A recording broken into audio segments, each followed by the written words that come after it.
waxaan diyaar u ahay in halaqa riwaayada iyo dawacooyinka geesaha taagtaagan idinka celiyo. ninkii ra'iisul wasaarihii wuxuu noqday kud ka guuro qanjo u guur buu noqday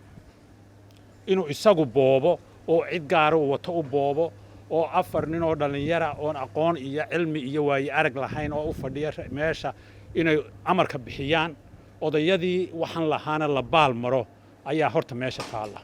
afar ardaaga reerkiisa ah cunsur afka lagama dhowro in habar gidira ayaa ku xeeran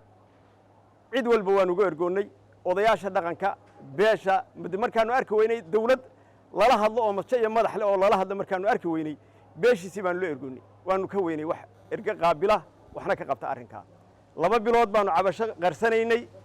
waayeelnimo ku wadnay wax walba xeerinaynay way dhici weyday cudurkan corona dhowr waji buu leeyahay wajigii koobaad wax buu laayay laakiinse fidistiisu muu badnayn kii labaad baa yimiday wuu ka orod batay dilkiisuna wuu ka batay mid saddexaad oo omicron la yiraahdo yimiday soomaad garan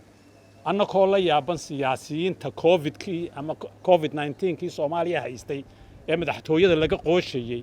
ayaa mid omicron yimiday oo wixiiba isku laastay markaas